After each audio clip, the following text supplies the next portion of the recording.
প্রিয় বন্ধুরা আমার, আসসালামু আলাইকুম। রাজবাড়ি থেকে আমি বলছি, মোহাম্মদ ইলিয়াস আলী। এই যে আপনাদের রাজবাড়ির এক সাইড থেকে আমরা ধরেছি, এই সাইডের অংশটা আপনারা দেখুন, এবং এখান থেকে আমি আপনাদেরকে উপরতলা সম্পূর্ণ দেখাবো। হয় তখন এইগুলার কার্যক্রম, ওদের যা নিয়ম নীতি আছে, যা করার সেগুলাই করে। আমরা এখানে আছি প্রশাসনের দায়িত্বে, ডিউটি করি, রক্ষণাবেক্ষণের দায়িত্বে আছি, সেটাই আর কি। রথযাত্রা যখন হয় তখন জি জি জি জি। আর কোনো কাজে লাগে না। আর কাজে লাগে আমার জানা মতে নাই। বন্ধুরা আমার, এই যে বড় গোবিন্দ মন্দির, এই মন্দিরে এই রাস্তা দিয়ে প্রবেশ করবেন, করে এই যে বড় গোবিন্দ মন্দির, এখানে গোবিন্দ পূজা হয়। বন্ধুরা আমার, বড় গোবিন্দ মন্দিরের নকশাগুলা দেখুন, কত সুন্দর লাগতেছে। আসলে এই আগেকার এই যে পুরাকীর্তির নকশাগুলা এবং পুরা মাটি দিয়ে তৈরি নকশাগুলা আসলে কত সুন্দর, দেখুন কত সুন্দর লাগতেছে। এবং ভিতরটা দেখুন,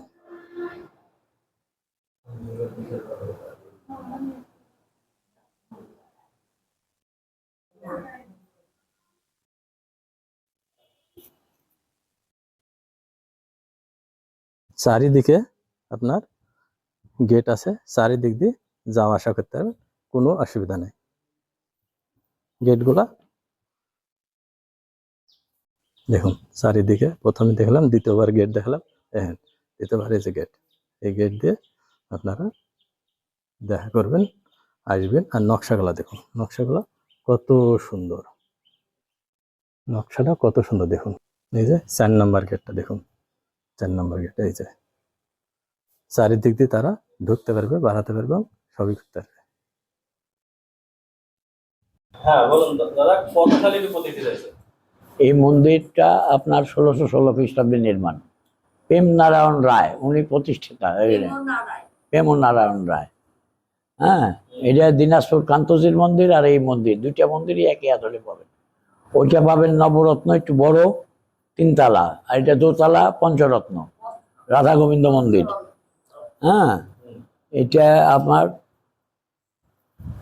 দিনাজপুরের কান্তজির মন্দির, আর এই মন্দির, দুইটা মন্দিরই একই আদলের, এটা পাবেন। বন্ধুরা, এটা হলো বাইরের দিক, বাইরের দিক দিয়ে এই যে এটা হলো প্রবেশদ্বার।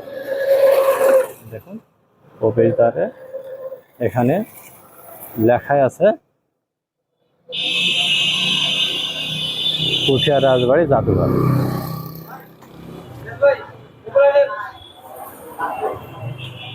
দেখুন বন্ধুরা, ভিতরের দিকে আগে ট্রেনের পাড় দিয়ে কিভাবে ঢালাই করে রেখেছে দেখুন। উপরে ওঠার সিঁড়ি, এটা কিন্তু কাঠের তৈরি।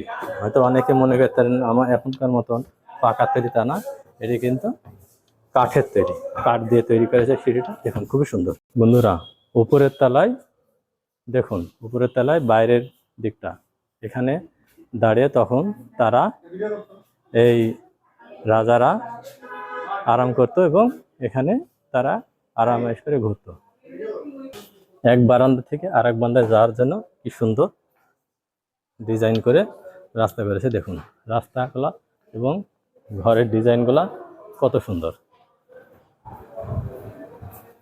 দেখুন। এবং এই যে উপরে ছাদটা দেখুন,